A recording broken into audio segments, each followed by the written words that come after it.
ரவுலா ஷரீஃப்னு சொல்றத விட சொர்க்கத்துக்கு போறோம். எங்க போறோம்? சொர்க்கத்துக்கு போறோம். ஏன்னா நபி ஸல்லல்லாஹு அலைஹி வஸல்லம் வந்து எந்த பகுதியை வந்து சொர்க்கத்துடைய துண்டு என்பதாக சொன்னாங்களோ அந்த இடத்துல. அம்மா கேக்குதுங்களா? ஹாஜிமா கேக்குதா? முன்னாடி வந்துருங்க, கொஞ்சம் முன்னாடி வாங்க, ஒரு லைன் முன்னாடி வாங்க, கடைசியில் இருக்கவங்க முன்னாடி வாங்க.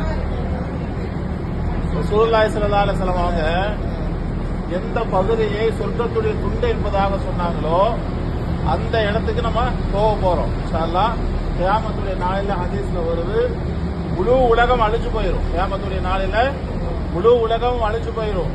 ஆனா இப்ப போய் நம்ம தொழுகிறோமா இல்லையா? இந்த ரவுதா ஷரீஃப்னு சொல்றாங்க இல்லையா, இந்த ரவுதா வந்து அல்லாஹ் தஆலா அப்படியே கொண்டு போய் சொர்க்கத்துல வைப்பா என்பதாக வருது.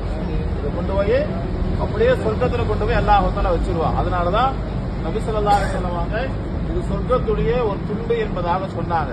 அதனாலதான் அந்த இடத்துல தொழுகிறதுக்காக வேண்டி இவ்வளோ ஒரு நெருக்கடி, இவ்வளோ மக்கள் வந்து அதில் தொழுகணும் அப்படின்னு சொல்லி ஆசைப்படுறாங்க.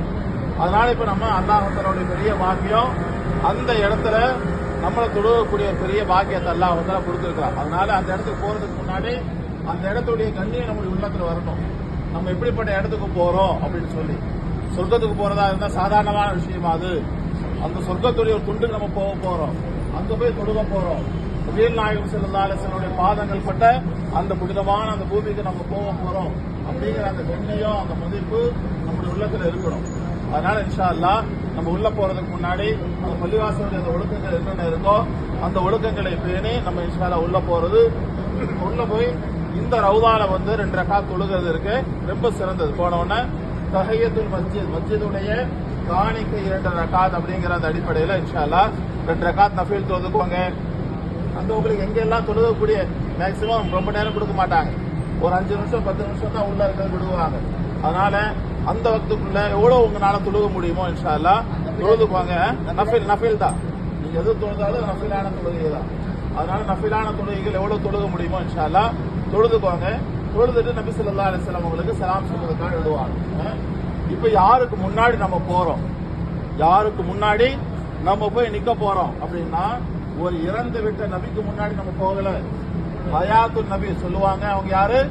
ஹயாத்துன் நபி, உயிரோட நபி ஸல்லல்லாஹு அலைஹி வஸல்லம் அவங்க இருக்கிறாங்க. ஒரு ஹதீஸ்ல சொல்லுவாங்க, நபி ஸல்லல்லாஹு அலைஹி வஸல்லம் அவங்க யார் என் முன்னால் வந்து அஸ்ஸலாத்து வஸ்ஸலாமு அலைக யா ரசூலல்லாஹ் அப்படின்னு சொல்லி சலாம் சொல்றாங்களோ, அல்லாஹ் என்னுடைய உயிரை எனக்கு திரும்ப கொடுக்கின்றான், அவருடைய சலாமுக்கு நானே பதில் சொல்றேன் என்பதாக சொல்றாங்க.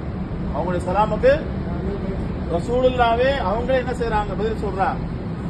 நீங்க அங்க நின்று ஒரு உயிருள்ள மனிதனுக்கு முன்னாடி சலாம் சொன்னா எப்படியோ அது மாதிரிதான் நபிகள் நாயகம் ஸல்லல்லாஹு அலைஹி வஸல்லம் முன்னாடி சென்று சலாம் சொல்ல போறேன். அதனால அவருடைய கண்ணியம் நம்முடைய உள்ளத்தில் இருக்கணும். யார படைக்கலைன்னா அல்லாஹ் இந்த வானம், பூமி, சூரியன், சந்திரன், சொர்க்கத்தை, நரகத்தை எதையுமே படைத்திருக்க மாட்டானோ அப்படிப்பட்ட ஒரு மாபெரும் அரசருக்கு முன்னாடி, மாபெரும் ஒரு அரசருக்கு முன்னாடி நம்ம போய் நிக்க போறோம். ரசூலுல்லாஹ்வுக்கு நம்ம சலாம் சொல்ல போறோம்.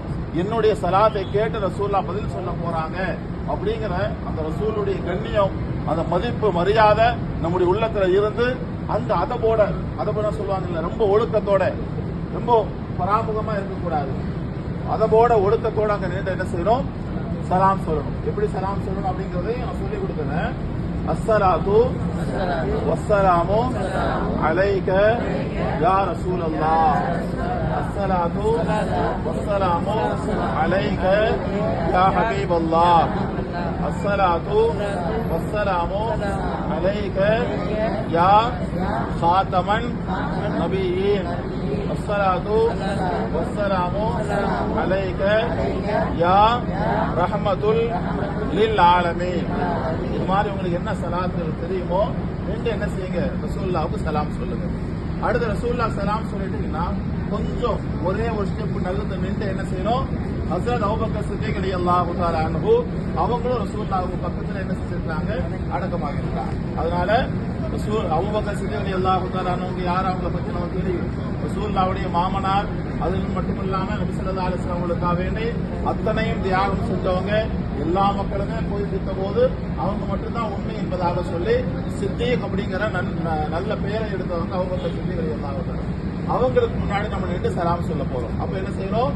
அஸ்ஸலாத்து வஸ்ஸலாமு அலைக யா அமீர் அல் மோமினின் ஹஸ்ரத் அபூபக்கர் சித்திக் ரலியல்லாஹு அன்ஹு அப்படின்னு சொல்லிக்கோங்க. அடுத்து கொஞ்சம் ஒரே ஒரு ஸ்டெப் நகர்ந்துட்டீங்கன்னா அடுத்து யார் இருக்கிறாங்க? உமர் ரலியல்லாஹு தஆலா. உமர் அலி இப்ப 3 பேர் என்ன செய்யறாங்க? ஒரே இடத்துல அடக்கமா இருக்கிறாங்க. நபி ஸல்லல்லாஹு அலைஹி வஸல்லம் கபர் அவங்க இருக்குன்னு சொன்னா அவங்களுடைய நெஞ்சுக்கு நேரா ஹஜ்ரத் அபூபக்கர் சித்திக் ரலியல்லாஹு தஆலா அன்ஹு, அவங்களுடைய நெஞ்சுக்கு நேரா யார் இருக்காங்க? ஹஜ்ரத் உமர் ரலியல்லாஹு தஆலா அன்ஹு. இப்ப இவங்களுக்கு சலாம் சொல்லும் போது இதே மாதிரிதான், அஸ்ஸலாத்து வஸ்ஸலாமு அலைக யா அமீரல் முஃமினீன் உமர் இப்னு கத்தாப் ரலியல்லாஹு அன்ஹு அப்படின்னு சொல்லி அவங்க சலாம் சொல்லிட்டு இன்ஷாஅல்லாஹ் நம்ம அங்கே திரும்பி வந்துடலாம். ரவுதால தொழுகிறது ரொம்ப முக்கியம். அங்க இருக்கக்கூடிய அந்த ஒவ்வொரு நிமிஷத்தையும் வீணாக்கிடக்கூடாது. வீணான பேச்சுக்கள்ல வீணான விஷயங்களை நம்ம வீணாக்கிடக்கூடாது. அங்க நின்று தொழுங்க, தொழுதுட்டு அல்லாஹ்ட்ட துஆ செய்யுங்க. யா அல்லாஹ் நான் சொர்க்கத்துக்குள்ள வந்துட்டேன், யா அல்லாஹ் நான் சொர்க்கத்துக்குள்ள நான் வந்துட்டேன். அதே மாதிரி கியாமத்துடைய நாளையில என்னை கொண்டு போய் சொர்க்கத்துல சேர்த்திரு ரஹ்மானே. சொர்க்கத்துல உள்ள வந்தவங்களை நீ சொர்க்கத்திலிருந்து வெளியாக்க மாட்டேன். அதே மாதிரி என்ன செஞ்சிடாத, நாளை கியாமத்துடைய நாளையிலிருந்து சொர்க்கத்திலிருந்து என்னை வெளியாக்கிறாத என்பதாக சொல்லி நம்ம துஆ செஞ்சுட்டு வரோம். செய்யலாங்களா?